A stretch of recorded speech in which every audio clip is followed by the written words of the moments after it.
¿Qué se puede decir de Sor Verónica? Aparte de que la fundadora de Jesu Comunio, que el Señor está bendiciendo para que la siga mucha gente.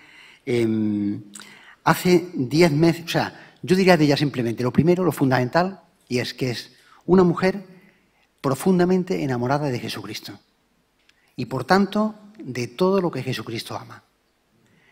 Entonces, hace 10 meses, aquí en Valencia, concretamente el 10 de junio, en la misa de Acción de Gracias celebrada en la Catedral por la llegada de Jesu Comunio a esta diócesis, Sor Verónica decía, conmovida, porque se ve en el vídeo que está conmovida, unas palabras que resuenan en la reciente exhortación apostólica del Papa Francisco, Gaudete et Exsultate. Ella decía, el fuego de Jesús sigue ardiendo en tantos corazones, pero hay muchos jóvenes desorientados en la primavera de su vida por la falta de Cristo. A mí en estas palabras me recordaban otras palabras de quien Juan Pablo II llamaba el santo del ordinario, San José María Escrivá. Y en una de sus homilías dice, en el esfuerzo por identificarse con Cristo he distinguido como 4 escalones: buscarle, encontrarle, tratarle, amarle. Quizá comprendéis que estáis como en la primera etapa. Buscadlo con hambre, buscadlo en vosotros mismos con todas vuestras fuerzas.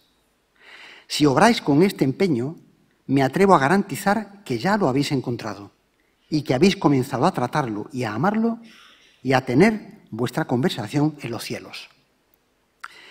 En la exposición que tendremos ahora, que nos dictará Sor Verónica, testigo de muchos síes, pienso que ella nos ayudará a constatar esa realidad. El fuego de Jesús sigue ardiendo en tantos corazones.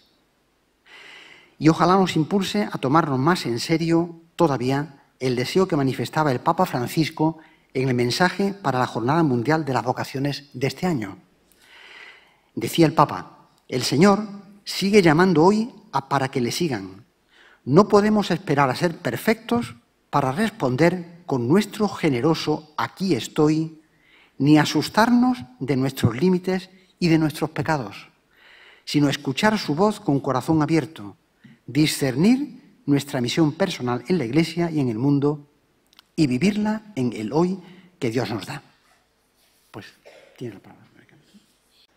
Cuando voy a hablar a los sacerdotes y seminaristas, me he preparado así, cuando el padre Javier Vega me invitó a dar un testimonio sobre vocación y discernimiento, pensé, ¿qué desearía compartir con mis hermanos sacerdotes y seminaristas? Sencillamente, es imposible sostenerse feliz en el sacerdocio o en la vida consagrada sin tener un gran amor abrazado en el corazón, un gran amor abrazado en el corazón. Solo el amor entraña el impulso de la perseverancia hasta el fin.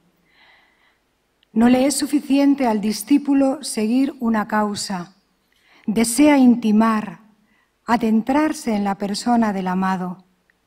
Si interrogásemos a los discípulos el impacto de esa voz de fuego, sígueme, creo que lo explicarían como un enamoramiento. Cristo conquistó su corazón. Fueron imantados por la belleza, la verdad y la bondad de su persona. El enamoramiento no es algo que se decide, es un vuelco del corazón, sucede, acontece, sin casi decidirlo nosotros. Así fue, fueron, vieron y se quedaron con él aquel día. No podré olvidar jamás unas palabras del querido y recordado don Eugenio Romero, obispo, en mi última conversación con él, pocos días antes de partir al Padre. Yo le pregunté, Padre, ¿cómo cuidar nuestra lámpara para que nunca se apague? Cerró los ojos, como discípulo fiel que no acertara a responder sin entrar en la quietud de su maestro, y como en cascada me dejó caer 4 claves. Madre, donde hay crisis de vida consagrada, crisis sacerdotal, hay crisis esponsal. crisis sacerdotal, crisis esponsal.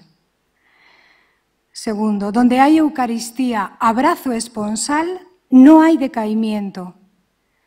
Déjate hacer, déjate acompañar, obediencia para avanzar en el camino sin jamás mirar atrás. Y cuarto, comunión. Tu vocación y misión se cumplen en la comunión con tus hermanas. 4 claves que por venir de un maestro de vida son un legado a desentrañar y custodiar a lo largo de toda la vida. Y esta es la reflexión que hoy deseo compartir con vosotros. Donde hay crisis sacerdotal, hay crisis esponsal. Nos llamó para estar con Él. No podemos permitir que se abran heridas en la identidad, la total pertenencia a Cristo. Al corazón no se le engaña. Tiene hambre y sed de un único amor. Los que hemos sido llamados lo sabemos. Precisamente recordé estas palabras orando a la luz del pasaje de Jesús y la samaritana. Esta vez no me detuve tanto en el dame de beber, sino en cómo, con gran paciencia, Jesús conduce a la mujer sedienta a realizar una confesión. No tengo marido. Quedé impactada. No tengo marido. Jesús, antes de darle el agua que puede calmar la sed más honda de su corazón, le envía a buscar a su marido. Vete, llama a tu marido y vuelve aquí, me sorprendió. Entonces, su sed salió a la luz por completo. No tengo marido.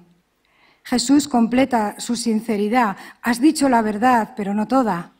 Tienes marido, no tienes marido, perdón, porque has tenido 5 y el que ahora tienes no es tuyo. La mujer no se defiende, no busca escapatoria, se deja corregir, acepta la luz proyectada sobre su vida. ¿Cuánto nos cuesta a nosotros mismos decir nuestra verdad más última? Pero aquel que escruta los corazones nos ayuda a ver el abismo entre lo que Él promete y la vida que en el presente llevamos. ¿Dónde estás saciando tu sed? ¿Dónde está tu corazón? ¿Con qué clarividencia expresa Benedicto XVI el decaer de una vocación sacerdotal? Cuando, como obispo y como hermano en el sacerdocio, me he puesto a reflexionar sobre las causas que hacen que poco a poco se vaya desmoronando una vocación tan entusiasta y tan esperanzada en sus comienzos, siempre he llegado a la misma conclusión. Ha habido un momento en que ha dejado de existir la oración callada y silenciosa, desplazada tal vez por el ruidoso celo por tantas cosas como hay que hacer, pero ahora es un celo vacío, porque ha perdido su empuje interior. En algún momento también se ha abandonado la confesión y dirección, y con ello la renovación desde dentro en presencia del Señor. Es irrenunciable ese estar con Él, que debe constituir siempre la pieza central del servicio sacerdotal. Y solo esto permite mantenerse firme en tiempos difíciles. A la luz de esta clave, deseo compartir con vosotros la carta de un sacerdote, pobrecito, que me parece sincera y transparente. Y quizá podría ser la carta de cualquiera de nosotros, también de una persona consagrada que vive en un convento. Leo la carta. Madre, el otro día salí chamuscado de vuestra casa, con la imagen de los bomberos que acuden afanados a apagar un incendio con las sirenas encendidas, alarmados, y al llegar al lugar se dan cuenta que no tienen ni una gota de agua en los tanques. ¿De qué sirve salir corriendo a socorrer a otros vacíos de oración, olvidados del Espíritu Santo? Vuestras palabras fueron fuego directo al corazón. A veces nos preocupamos tanto de la sed de los otros que nos olvidamos de nuestra propia sed. Debo enfrentarme a mi verdad. Se me va descolocando todo, hasta la fe. Yo la creía como un torreón fuerte, pero ahora está asediada por un ejército de dudas y me invade la debilidad. Hace unos días entré en la iglesia y, madre, sentí extrañeza, un gran vacío, ausencia de su presencia. Palpé una gran soledad. La belleza y dulzura de su casa ya no ejercían para mí el mismo atractivo de antes. y una tristeza infinita me hizo gritar: ¿cómo he llegado hasta aquí? Como escribe San Agustín, queriendo he llegado a donde no quería. Apoyado en mí, carezco de estabilidad. No puedo dudar de la llamada, me ordené lleno de alegría. La persona de Jesucristo irrumpió en mi vida y me arrebató. El sacerdocio me parecía un don inestimable. Daría lo que fuera por volver a experimentar los días en que mis manos temblaban ante el misterio en la consagración. Y sin embargo, ahora, recién ordenado, comenzaron a darme responsabilidades, a considerarme. Desde el inicio incluso tuve el apoyo de mi obispo y confieso que me gustaba, me sentía valorado. Pero rápidamente todo empezó a tragarme. Me enredé en 1000 ocupaciones y quedé atrapado por el activismo, la parroquia, las familias, los enfermos, los pobres, los jóvenes, las peregrinaciones y campamentos, las diversas actividades pastorales, las interminables reuniones en las vicarías y delegaciones. Hice de la misión el centro de mi vida y quería responder y agradar a todos, demasiado preocupado por dar una talla, comparándome con otros sacerdotes admirados y tratando de imitarlos. Valoré mi vida y la de mis compañeros sacerdotes por los éxitos cosechados. Pero ¿de qué me sirve ser tan buscado y reconocido si yo siento dentro de mí, un gran vacío? A veces he sido tentado de caer en un victimismo. Soy siempre el que da, aquel del que se espera soluciones y respuestas. Me descubro huyendo de las dificultades que me plantean, rehuyendo a las señoras de la parroquia para que no me encuentren en el despacho. Unas veces no cojo el móvil bajo excusa de estar atendiendo a alguien y otras veces salgo disparado fingiendo que me llaman al móvil. Vivo la vida a una velocidad de vértigo. Muchos días celebro la Eucaristía como un autómata, con rutina, sin prisa por lo siguiente, por lo que siempre me parece urgente. Rezo precipitado la liturgia de las horas y a destiempo, y mis ratos de oración los convierto en lectura de algún libro de espiritualidad o de teología. Pospongo el sacramento de la penitencia y me cuesta estar disponible para la dirección espiritual porque siento mucha inseguridad. Vivo queriendo sanar a otros y soy yo el que necesita sanación. Me siento solo en medio de una multitud que reclama al pastor, pero yo siento pérdida de vida. Trato de paliar la soledad tantas veces enfrascado en el ordenador, en los correos, en arreglar papeles y a veces incluso buscando compensaciones que aún me consumen más. ¿Para esto me hice sacerdote? Yo sé que no. Creo que di por supuesto el amor y lo dejé enfriar. En el fondo, fiel a sus cosas, pero sin estar con él. Queridos seminaristas, ¿dónde estáis? No os asustéis. ¿Está en crisis este sacerdote? ¿O al tener el valor de pararse y ponerse frente a la verdad, puede ser este un tiempo de gracia, un tiempo favorable? En el Evangelio de Mateo se anuncia que el sol se oscurecerá, que la luna ya no dará luz, que las estrellas caerán del cielo. Entonces es la señal de que llega el Hijo del Hombre. Cuando comienzan a desplomarse los astros que constituyen nuestros puntos de referencia, que parecían irrenunciables, puede ser el despuntar de un nuevo adviento en la vida, un momento en el cual el Señor pueda por fin traspasarse a nosotros y hacerse realidad ese vivo yo, mas no soy yo, es Cristo quien me vive, quien vive en mí. Él quiere que nuestra trampa se rompa y escapemos, porque quien se prefiere a sí mismo termina por perderse a sí mismo. Benedicto XVI. Tantas veces son necesarios años para comprender que mi seguimiento no consiste en conquistar un reino para Cristo, sino en dejar que venga a nosotros su reino. No estás lejos del reino, podría decirnos hoy Jesús.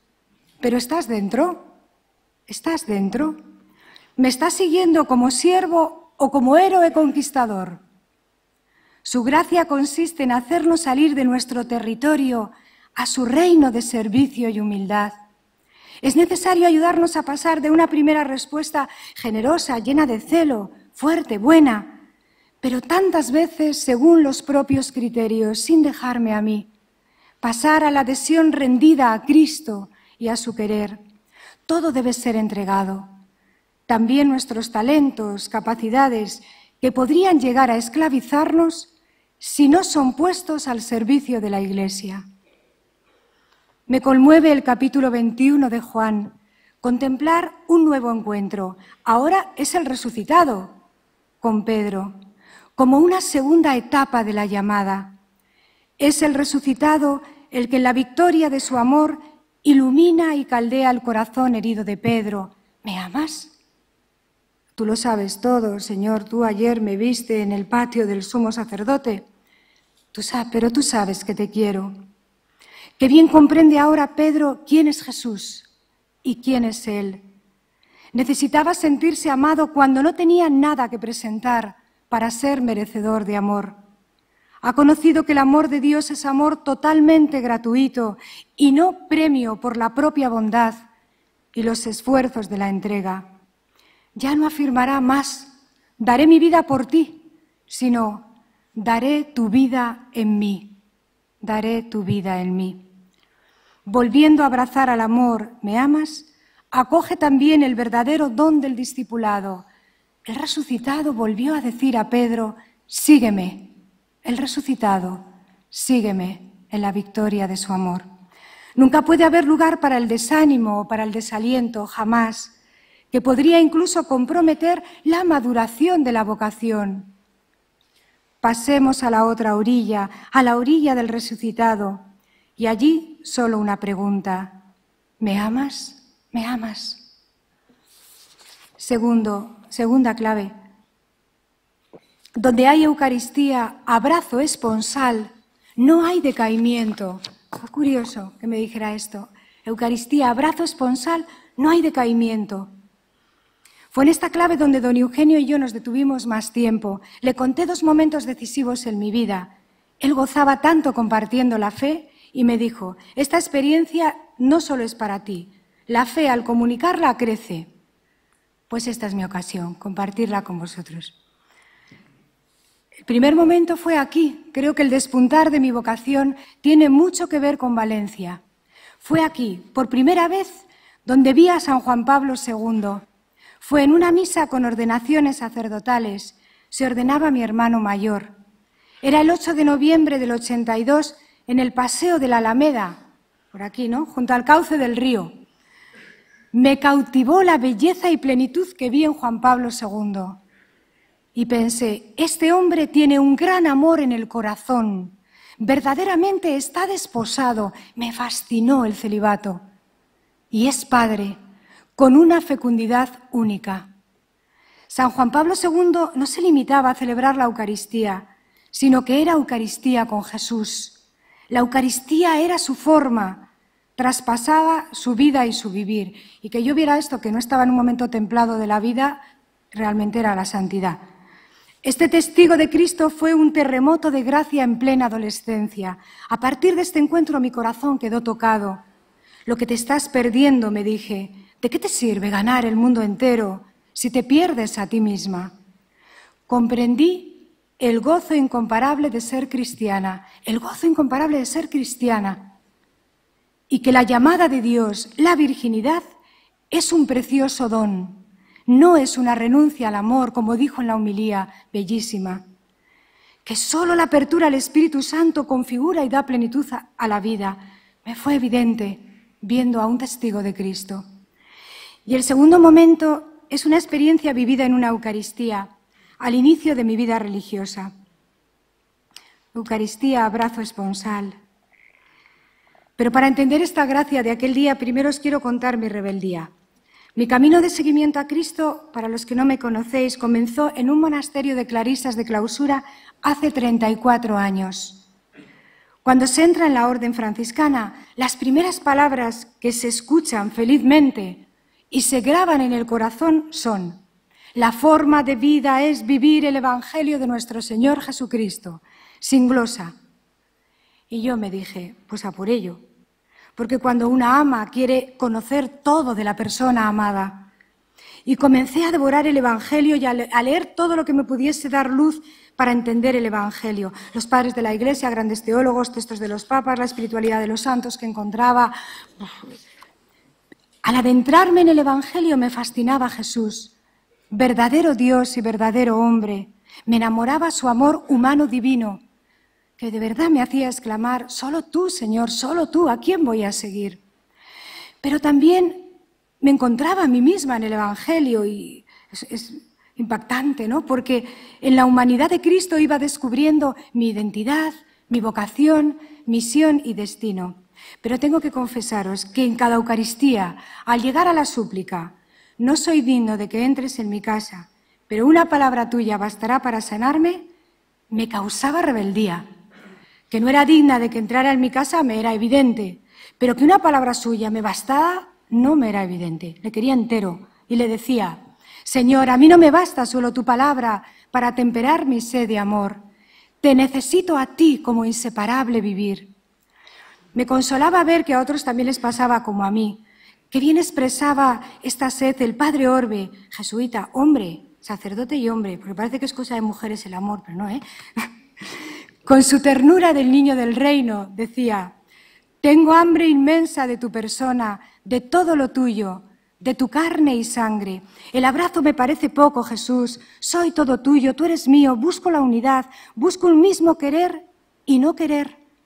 Un espíritu en dos cuerpos, ni siquiera dos cuerpos. Busco ser una sola carne contigo, carne sacerdotal, carne sacerdotal. La entraña de la criatura, precisamente por ser criatura y absolutamente dependiente de su Creador, tiene entrañas de oblación, de ofrecimiento, entrañas de Eucaristía, como escribe Juan José Ayán en su libro Para mi gloria los he creado. Bueno, en estas peleas fui a un cursillo de formación con otras hermanas clarisas. Yo tenía 27 años y el cursillo lo impartía un franciscano al que le pude comentar en privado, Padre, yo no puedo dudar de la vocación, de que Cristo es el amor de mi vida, sí, pero desearía vivir más plenamente ese ser mujer, ser esposa, ser madre. Yo lo había visto en Juan Pablo II, el desposorio y la paternidad. Yo quiero eso. ¿Eres tú la que deseas esto?, me preguntó el fraile. Claro, no. Es más bien él quien ha puesto este deseo que solo él puede llevar a plenitud. Te pregunto, ¿tú vives la Eucaristía?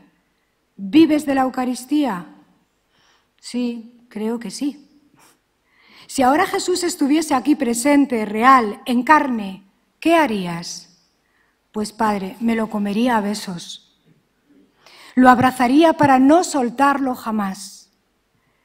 El Padre, lleno de ternura, me dijo, hermana, tu sed esponsal es sed eucarística. Vayamos a la Eucaristía. Aquel hombre me indicaba la luz, he ahí el Cordero de Dios, me abría los ojos que yo tenía retenidos. El amor estaba ahí, delante de mí en cada Eucaristía, y yo tan torpe para reconocerlo. Me invitaba a tender todo mi ser hacia él y dejarme tomar. Y esta fue la gracia como consagrada, ¿no? Pensaban los sacerdotes, abrazo esponsal, Eucaristía, sin él imposible. Dios me salió al paso cuando aquel padre en la homilía hizo memoria de los gestos de Jesús en la última cena. Tomó el pan en sus manos, levantó los ojos al cielo y lo bendijo, lo partió y se lo dio a sus discípulos. Estos 4 gestos, tomar, bendecir, partir y repartir, expresan la vida de Jesús. El sacerdote tomó una forma en la mano sin consagrar, son momentos de fuego, ¿verdad? Y nos dijo, el Señor nos da su cuerpo en forma de pan. Impresionante, porque Jesús, siendo Dios, se hizo el más pobre de los pobres. El pan tenía un significado especial en la vida de Jesús. No es casualidad que eligiese esta realidad pobre y simple. Solamente granos de trigo y agua le dan consistencia. Y llega a ser pan por medio del fuego. El pan es maleable, dócil a las manos que le trabajan, incluye la disposición interna a dejarse romper en pedazos para ser repartido y consumido. Pero el sacerdote explicaba esta similitud con nuestro ser pobre de criatura. La criatura es pobre, indigente, necesitada del don de Dios incluso para existir. Jamás un pan soñaría que por sus propiedades fuese digno de transformarse en el cuerpo de Cristo. Pues igual la criatura no osaríamos jamás ni soñar el cristianismo, el don que su Creador le reservaba, ser morada de la Trinidad. Vendremos a Él y haremos morada en Él. Ni nuestra pobreza ni el pecado impiden la sobreabundancia de amor de Dios. He aquí el Cordero de Dios que quita el pecado. Nada ni nadie puede impedir que Dios sea fiel a su designio salvador. Y el momento fue cuando dijo Jesús, levantó los ojos al cielo. Muy pronto, cuando levante con mis manos el pan y el vino, tras la efusión del Espíritu del resucitado, contemplaréis que el pan y el vino son ahora el cuerpo y la sangre de Cristo. Y entonces vuestro corazón, también levantado hacia el Señor, exclamará: este es el misterio de nuestra fe. Preguntó: ¿creéis que este pan es el cuerpo de Cristo? El cuerpo de Cristo. Yo pensé, este es el misterio de nuestra fe. Pero qué misterio tener fe. Me di cuenta que tenía fe. Y esto fue la revolución de toda mi vida. Tengo fe. ¿Por qué veo? No puedo mirar y no ver que ese pan es el cuerpo de Cristo, de mi amado. Todo es gracia. Fue el impacto de tener fe. ¿Por qué tengo fe? Todo es gracia. Yo pensé, creo firmemente que este pan es el cuerpo de Cristo. No puedo mirar sin creer. ¿Qué es esto? Un paso más, continuó con tono de gravedad el sacerdote. ¿Creéis también que la criatura está presente Cristo? Creo, Señor, pero aumenta mi fe. Sí, creo que el pobre pan es portador de la riqueza de Cristo, pero creo también que la criatura, pan vino, es capaz de Dios, portadora de la vida de Dios. Qué misterio el don de la fe, qué misterio el don de la fe, qué misterio ser cristiana, qué misterio el don de la fe. Puede parecer muy simple, pero es lo que dejaría, solo compartiría. Es impresionante ser cristiana, tener fe, creer que ese pan es el cuerpo de Cristo, ¿no? Y luego el sacerdote partió el pan, voy corriendo. ¿Cómo se me grabó el chasquido, el ruido de este momento dramático, santo? El dolor del pan partido hace estremecer a toda la iglesia. Jesús, rompiendo el pan, se rompía a sí mismo, obedecía hasta la muerte. Se rompe un pan de cruz y obediencia y se escucha aún: sí, Padre, por ellos me consagro. Ante este gesto sacrificial de inmolación, el sacerdote nos invitaba a no estar pasivos en la Eucaristía, porque, como decía San Agustín, es también nuestro misterio el que se celebra en el altar. Él quiere hacer de nuestra vida Eucaristía. Esto para un sacerdote dice fortísimo, ser Eucaristía con Él.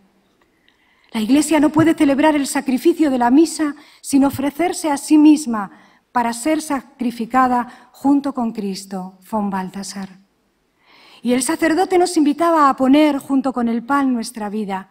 Dentro del yo grande de Cristo está comprendido el pequeño yo del cuerpo, que es la Iglesia. Está incluido también tu pequeñísimo yo, que a su vez dice a los que tienen delante: tomad y comed, este es mi cuerpo que yo quiero ofrecer en sacrificio por vosotros. ¡Qué misterio! De lo más profundo del corazón nace esta súplica: rómpeme, Señor, como te rompiste tú, para dar luz a la Iglesia. Quiero ser pan puro de Cristo, expresaba el corazón ardiente de San Ignacio de Antioquía. Lo repartió. Tomad mi cuerpo entregado, tomad mi sangre derramada. Cuerpo entregado, sangre derramada. Escribía von Balthasar, en la Eucaristía arde nuestro corazón. Es como una declaración de amor del corazón ardiente de Dios. ¡Qué incomparable ternura y caridad! La Eucaristía es el sacramento de la comunión nupcial entre Dios y el hombre. Por la Eucaristía Él se traspasa a mí, Su amor humano divino está en mí, el cuerpo de Cristo es mío, su sangre es mía, su espíritu me configura a Él y me hace un solo cuerpo con mi comunidad eclesial. Que ellos también sean uno en nosotros, rezaba Jesús. Sed esponsal, sed de comunión. La Eucaristía es el más acabado de los abrazos salvadores. No podemos tener nostalgia de nada. Es el más acabado de los abrazos que el Creador ha dado a su criatura. Beso de resurrección que configura, redime, santifica y salva. Beso de resurrección. Dios salva ungiendo, cristificando en el Espíritu Santo. He aquí la mayor de las gestas de la historia, que la carne en su debilidad, lejos de ser enemiga del Espíritu, sea portadora del mismo. El hombre es llevado a vivir en carne y sangre a la altura del Espíritu, a plenitud insospechada, porque la gloria de Dios es el hombre viviente y la vida del hombre es ver a Dios, como decía bellísimamente San Ireneo. Sí, entonces sí, entendí que la forma de vida era vivir el Evangelio. Cuando entrañas el cuerpo de Cristo, cuando te comes el amor de la vida, cuando la palabra se hace carne, entonces el Evangelio es el inseparable vivir y da sentido y respuesta a todo, a la vida, al vivir, a todo. Es la respuesta a todo. Y se despierta desde lo más hondo la necesidad de orar, de retirarse a orar, porque el amor quiere tener a la vista al amado. La oración nace del amor, aplicar todas las energías a ver, escudriñar y contemplar la humanidad de Cristo encarnado, cómo vivió en la tierra, cómo trataba con cada uno, cómo miraba, cómo escuchaba, cómo sonaba el timbre de su voz, cómo caminaba entre los suyos, cómo se retiraba a orar cuando la multitud lo buscaba. Contemplar su persona en oración, en el cenáculo, en la pasión, y que el resucitado viviera en la tierra. Es la presencia radiante del resucitado en la tierra. Contemplar su figura humano-divina, cómo no conmoverse ante Cristo, el Maestro, que se hizo discípulo y que puesto de rodillas se sumía en oración. Nosotros no éramos capaces de aprender, a no ser viendo a nuestro Maestro y oyendo con nuestro oído su voz. Se trata de un aprendizaje por comunión de espíritu con la humanidad de Cristo, San Ireneo. ¿Cuántas veces le he preguntado también a Jesús acerca de sus noches de retiro? Me tiene muy intrigada esto, a solas con el Padre. Y también acerca de su respuesta en el Evangelio de Lázaro. ¿Acaso no son 12 las horas del día? 12 horas tiene el día solo, 12 horas tiene la noche. Noches de oraciones largas eran las de Jesús. Las acciones de Jesús iban precedidas de largas vigilias. 12 horas tiene el día, 12 la noche. Es necesario que nuestro hacer esté atravesado por su presencia, al igual que nuestro descanso. El que duerme sobre el Evangelio arranca sus tesoros. Padre Orbe. El que no gusta al Señor, el que no se entrega a la oración, podrá decir 1000 cosas luego de Jesús, pero lo hará como quien conoce solo de oídas. Qué dicha para vosotros también, seminaristas, el estudio de la teología. No es estudio, es comunión con la humanidad del amor de vuestra vida. Que os ayude a interiorizar la fe, a pensar la fe con hondura. Una fe, como decía Juan Pablo II, enteramente pensada. Una fe enteramente pensada, una fe fielmente vivida. Y ahora sobre el discernimiento, tercera clave, déjate hacer, déjate acompañar. Obediencia para avanzar en el camino sin jamás mirar atrás. Eso va sobre todo para los sacerdotes. En un discurso el Papa Francisco dijo: cuando te encuentras ante hombres y mujeres consagrados que no saben discernir lo que sucede en el corazón, alerta. No saben discernir es una falta de dirección espiritual. ¿Por qué la necesidad de la dirección espiritual?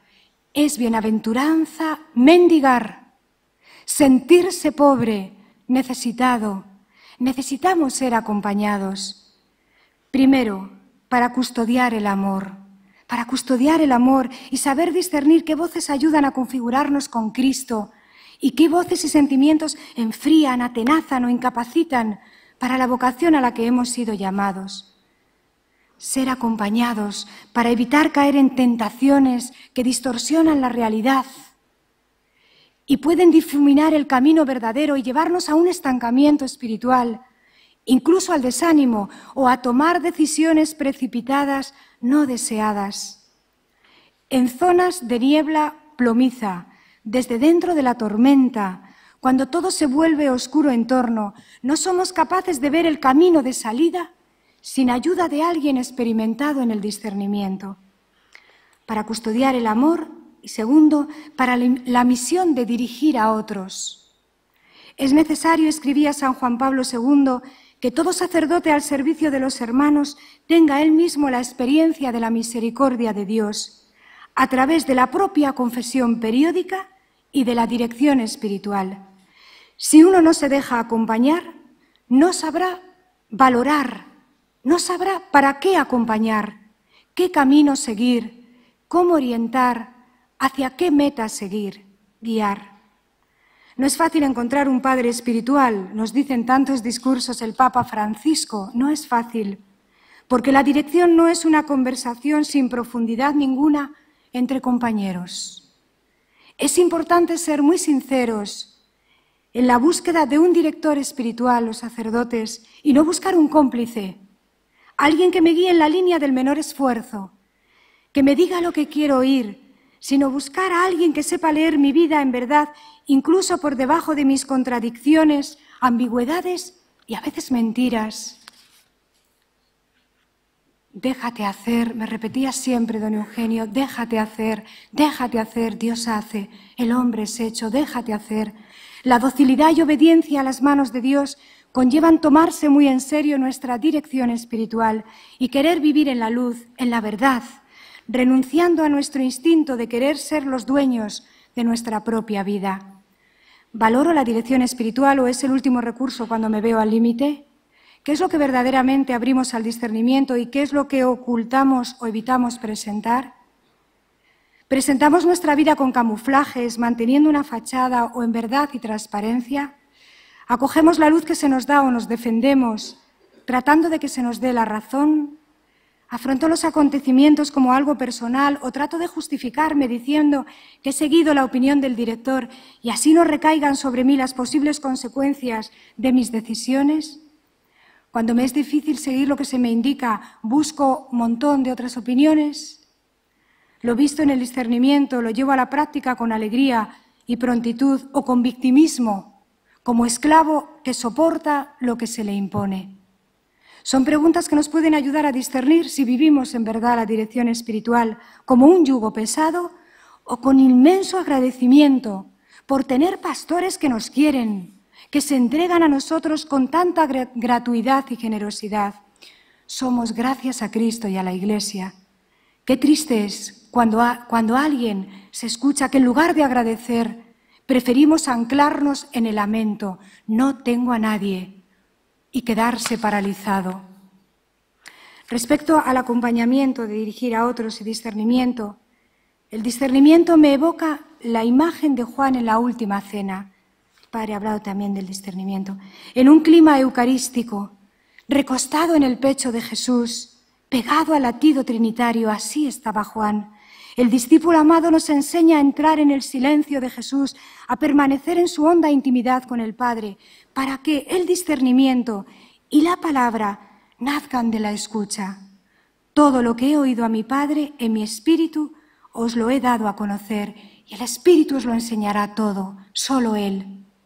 El verdadero discernimiento es don del Espíritu Santo.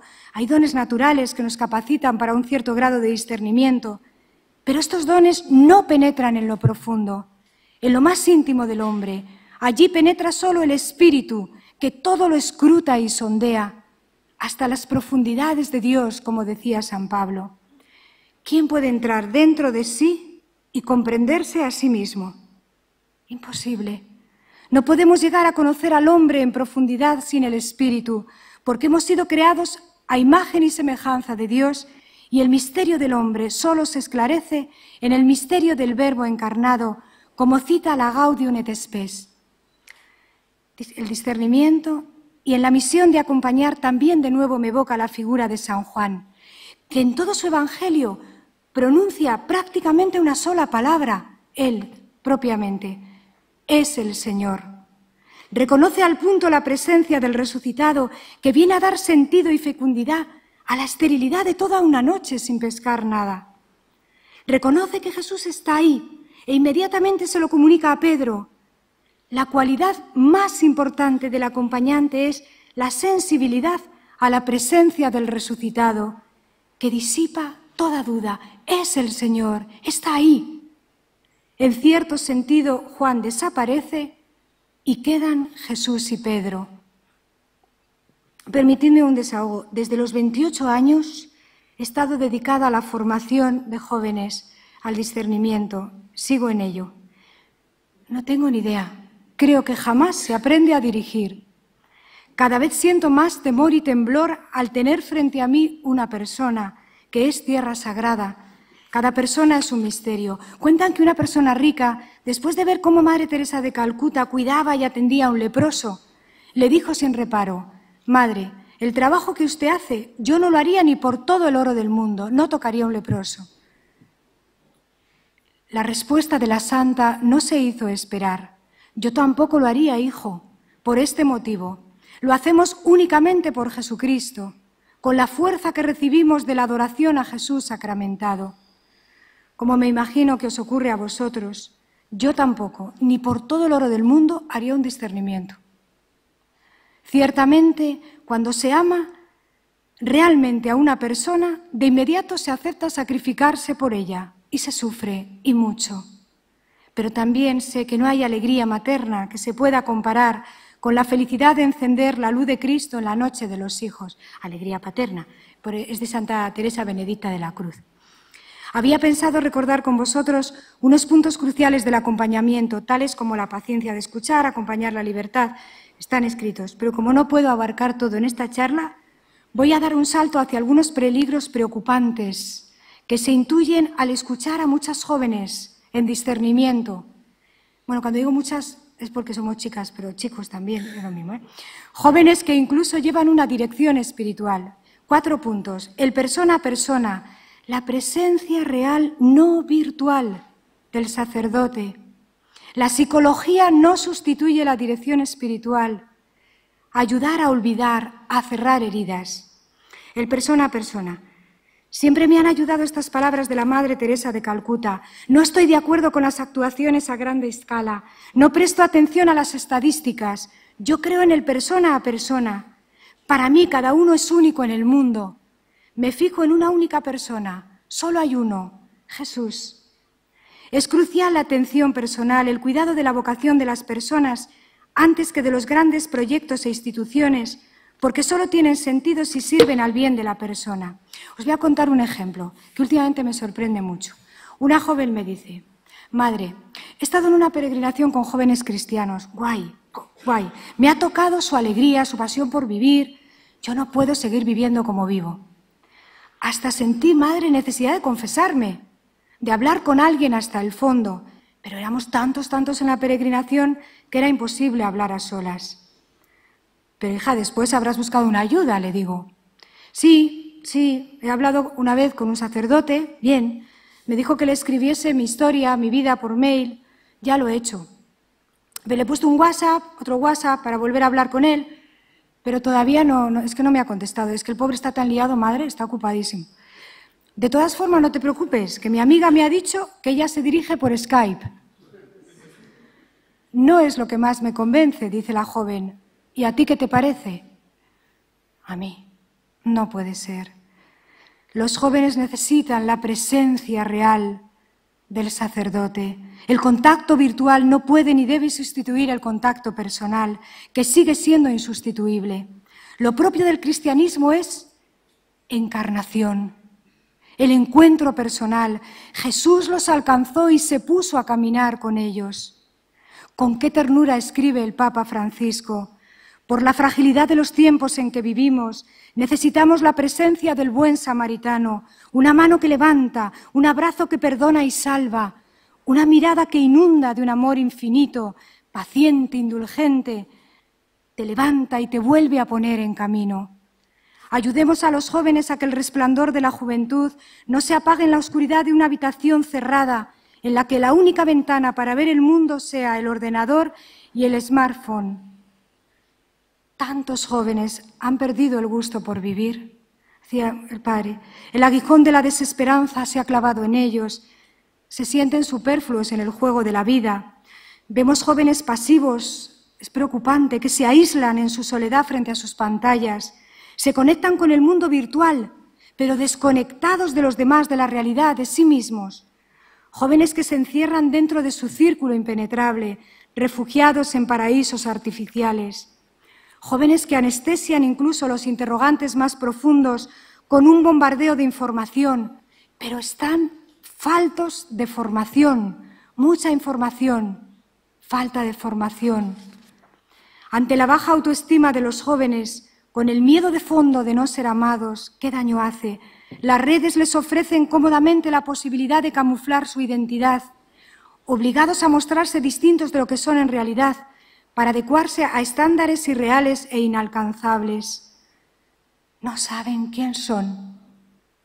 Presentan gran fragilidad psicológica, vacíos afectivos muy sufrientes y tienden a acurrucarse en la familia como en una burbuja protectora, sin comprometerse a nada definitivo, esclavos de sus ganas. Necesitan vitalmente la presencia del buen samaritano.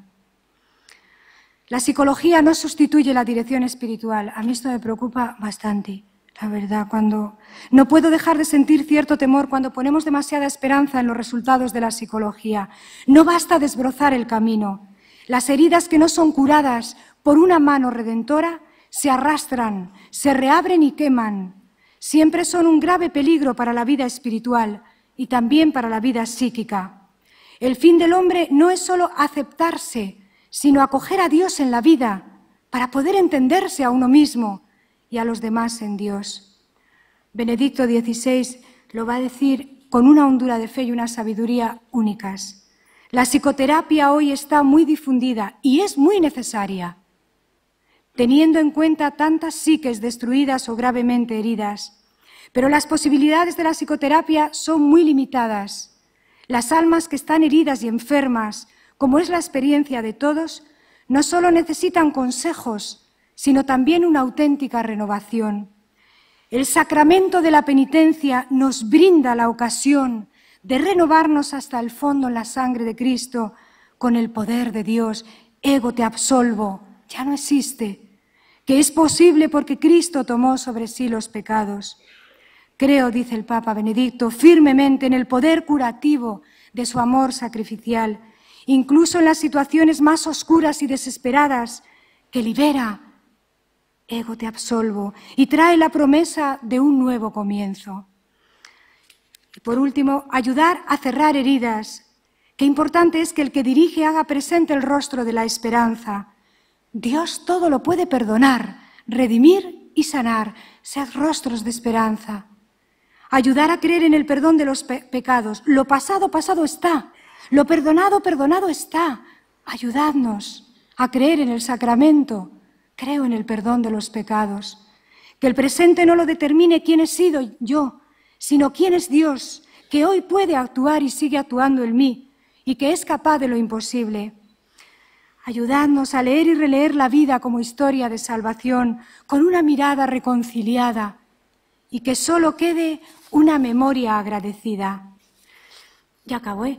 Pienso que os tiene que conmover que se os llame Padre. Padre, os ayuda a hacer memoria constante de la fuente escondida, Abba, la fuente de vuestra vitalidad y fecundidad, de vuestro ministerio pastoral, que se derrama luego en caridad para nosotros.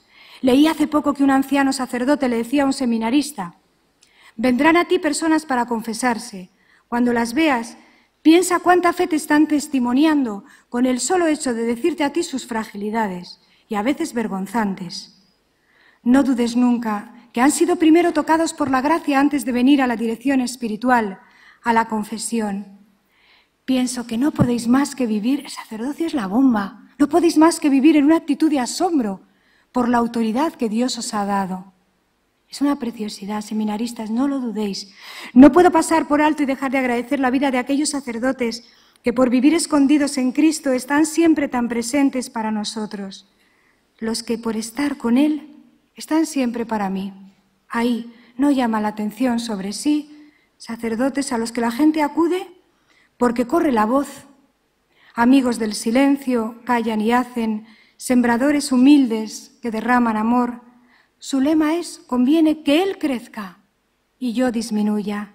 Escogieron la mejor parte, sencillísima parte, que por inútil nadie disputa y no les será quitada. Estos sacerdotes de sencillez desarmante hacen realidad las palabras de San Pablo. No somos servidores de vuestra fe, no somos señores de vuestra fe, sino servidores de vuestra alegría. Ya acabo, padre. Ya me queda el 4. Tu vocación y misión se cumple en la comunión con tus hermanas. En una ocasión, don Eugenio Romero escribió a los sacerdotes: la comunión es la tierra viviente, sin la cual no es posible vivir ni ejercer el ministerio ordenado. Sin la unidad en el presbiterio es imposible afrontar las pruebas. La unidad debe quedar a salvo por encima de todas las dificultades y adversidades. La unidad debe quedar a salvo por encima de todas las dificultades. Quereros muchísimo. Escribía San Ignacio de Antioquía: cuando reunís con frecuencia, las fuerzas de Satanás son destruidas y su ruina se deshace por la concordia de vuestra fe. Yo veo, los sacerdotes os necesitáis tanto, tanto unos a otros. No se llega a ser sacerdote solo. Tampoco cumplís una misión en solitario. Bueno, me he leído toda la Presbyterorum Ordinis. Me ha encantado. Me ha encantado. El punto 8, pero no, claro, no lo voy a traer aquí, padre, tranquilo, ¿eh? El Espíritu nos mueve a la unidad. El Espíritu que hemos comulgado en la Eucaristía nos mueve a la unidad desde dentro. Y casi termino la ponencia, pero antes permitidme que os cuente una florecilla, una genialidad de San Francisco de Asís recogida en las fuentes franciscanas. Un día, enterado el hermano Francisco de ciertas actitudes de comparación, de envidia, competitividad entre los hermanos, preguntó: ¿quién es el verdadero hermano menor? Los franciscanos se llaman hermanos menores. Ante el silencio de todos, Francisco respondió: la fe del hermano Bernardo, la sencillez y pureza del hermano León, la bondad y afabilidad de Ángel, la conversación elegante y el don de gentes de Fray Maseo, la contemplación de Fray Gil, la oración continua de Fray Rufino, la paciencia, alegría y simplicidad de Junípero, la fortaleza de Juan de Lodi, la caridad siempre activa del hermano Rogelio, la entrega incansable del hermano Lúcido. Imaginaos los rostros de los que lo escuchaban. Habían preguntado por uno. ¡Qué belleza! Uno no es sin la suma de todos los hermanos. Somos en comunio. Francisco no hablaba en abstracto ni de hermanos lejanos, sino de aquellos con los que vivía, con nombres propios. Quien ama a sus hermanos más que a sí mismo es liberado de la competitividad, de la comparación, de la desconfianza, del juicio, de creerse superior o inferior, de la adulación, del servilismo, de la acepción de personas, de la indiferencia. El que ama es liberado.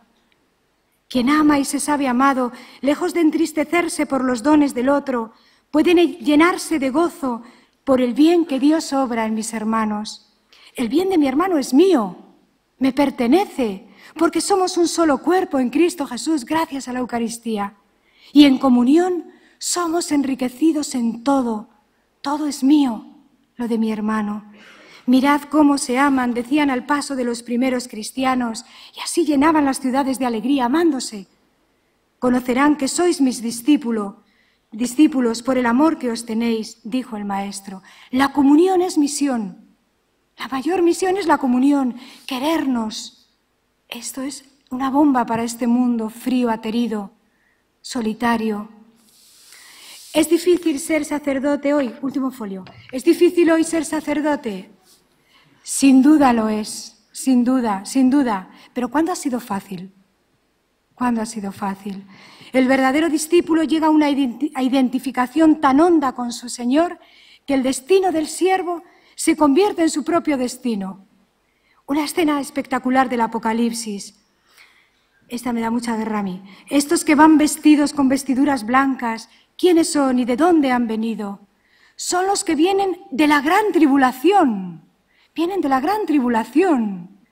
Han lavado y blanqueado sus vestidos en la sangre del Cordero y gritan con voz potente: la victoria es de nuestro Dios, la victoria es de nuestro Dios.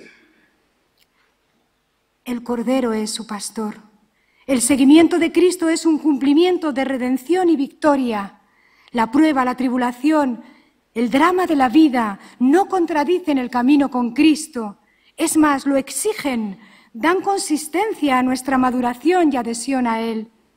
No es fácil ser sacerdote hoy, no lo es.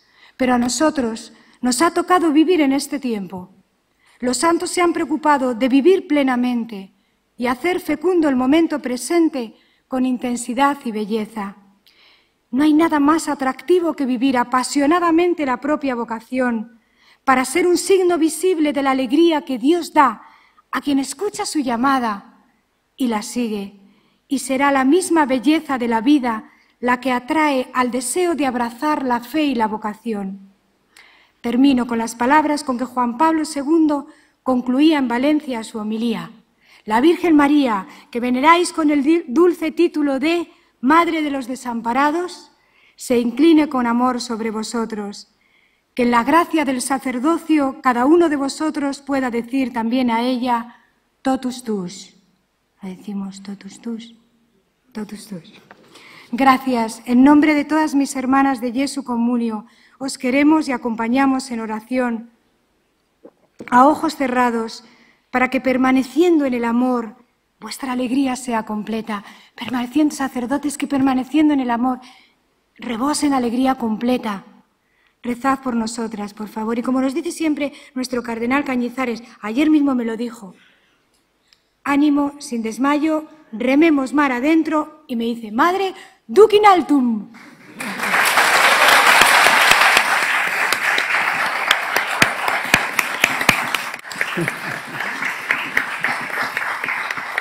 Sois el tesoro de la Iglesia, los sacerdotes y los seminarios, lo más precioso que tenemos. Duc in altum, por favor, no caigáis, que es lo más precioso. Ninguna otra vida os va a dar ni parecido, ¿a que sí? Lo digo yo, que soy monja, que decir que tengo la autoridad de ser religiosa, por lo menos. Aunque no sea cura, soy consagrada, ¿no? Entonces, muchísimas gracias.